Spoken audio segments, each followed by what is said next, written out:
Damn it, come on. There we go. Hello Internet, my name is Zephyr, and I am here to express my concerns for the Forza series moving forward, and what this could mean for Forza Horizon 6. Now you saw the thumbnail, you see the picture on screen now, so I'm gonna start by addressing the elephant in the room, and that is that every single person who plays the Forza Horizon games wants the next location, or an eventual location, to be set in Japan. So as much as it pains me to say it, we're probably just gonna have to forget about Japan. It's not gonna happen, and if it will happen, it's definitely not gonna be anytime soon.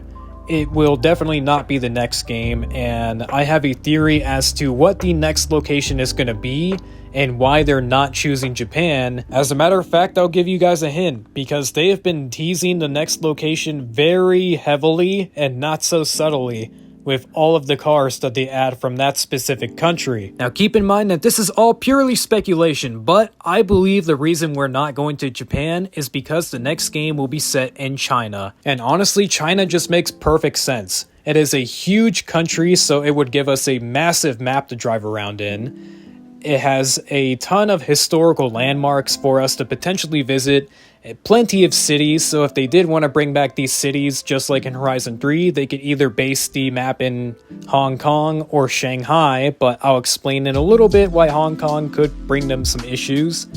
But most importantly, China just has a lot of cultural significance in the world, which is probably the biggest checkmark that they're looking for when it comes to scouting a location for a potential Horizon game to be set in. This is further evidenced by the fact that both the previous and current game have a huge focus on the culture of the country that the games are set in. Now, one could argue that Japan also ticks every single one of these boxes, but unfortunately, money exists and it can be used to influence people's decisions. On screen now, I have all of the Chinese manufactured cars in Forza Horizon 5. A lot of them are cool and they are very fun to drive, but I don't think a single person asked for these cars to be added to this game, and it's a little bit suspicious that they're adding all of these Chinese cars into Forza Horizon 5. Just by how many of these cars were added and how quickly they were all added, basically just one after the other, it makes it very hard for it not to feel like China is trying to get into bed with Turn 10 or the people who make the Forza games, being like, hey, we have cool cars too, can you please put them in your game? And if you do a good job, we'll pay you enough money to hopefully sweeten the deal and make the next game set in our country. And seeing that China is now #1 in the global market, yeah, it makes absolute sense as to why Turn 10 and Playground Games would want to kiss China's ass as much as possible. Now, the only issue I see with this is that there's a rival racing game set to release pretty soon that already takes place in China, specifically Hong Kong, hence why I said it could be tricky for them to use Hong Kong, since that this game uses a one-to-one recreation of the entire city of Hong Kong. And having a game set in China may be the closest that we'll ever get to having a game set in Japan. Now, while the two countries are vastly different from each other and have wildly different cultures, I do believe having a game set in China with all of the Asian architecture and culture would be at least enough to satisfy the people who want the game to be set in Japan. But there are some other issues I wanted to mention that absolutely should not return for Forza Horizon 6, and it all has to do with how they've been handling the Forza games for the past couple of titles now.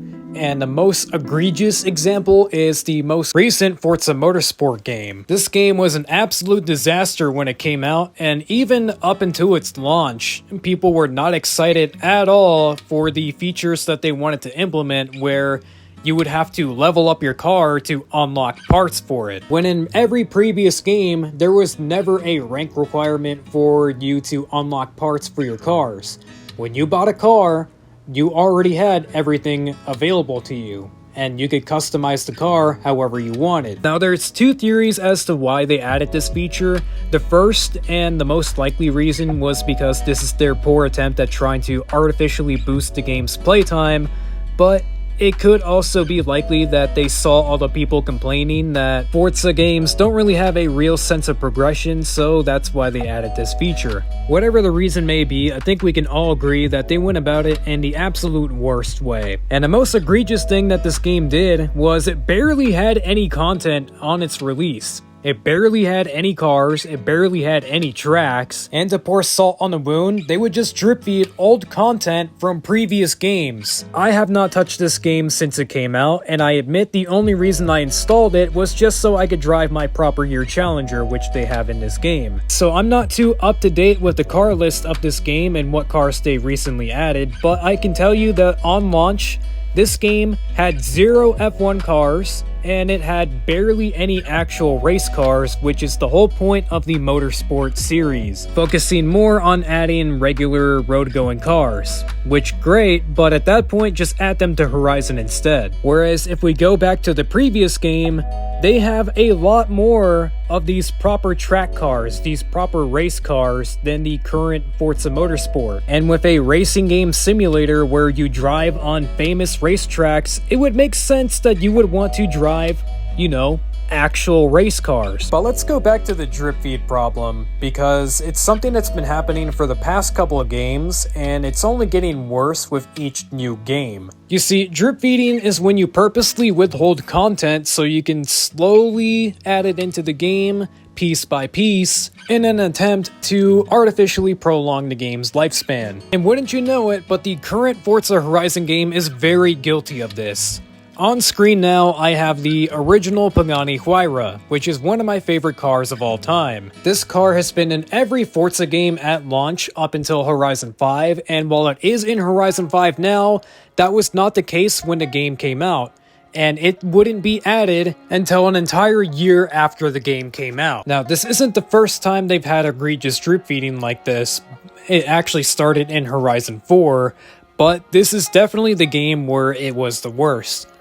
Thankfully, they've gotten a lot better with it, but I fear that it may be just as bad once Horizon 6 rolls around. And now the last thing that I think they should change completely and rework it from the ground up, and I mean actually rework it from the ground up. Please, for the love of God, change the Drivatar's AI. They're incredibly annoying to race against. They always just seem to ram into the player, or always just seem to ram you into walls and just cause a huge pileup, a huge traffic hazard. And it's because they're programmed to be as aggressive as the driver. But everyone in this game is aggressive, which causes the Drivatars to race aggressively, and it leads to very stupid situations like this.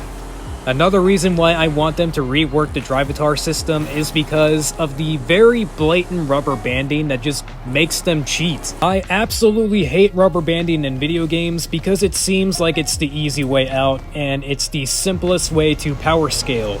But it's also the stupidest way to power scale, because how fair does it feel when the car behind you is magically able to pull thousands of horsepower out of its ass to pass you no problem and make you fight for first place the entire race?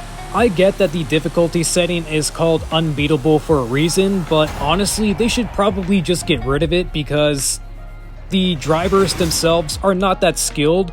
The only reason they are unbeatable, if you could see my air quotes, is because of the stupid rubber banding and power scaling.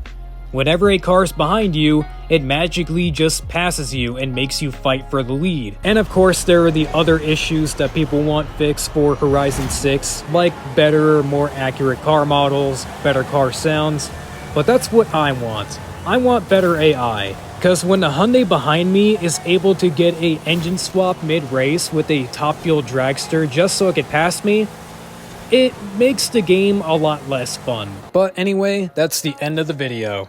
And now I want to know what you guys think down in the comments. Do you think I'm complaining too much, or am I justified? While you're doing that, be sure to like the video and subscribe to the channel as it greatly helps out. And as always, thank you for watching.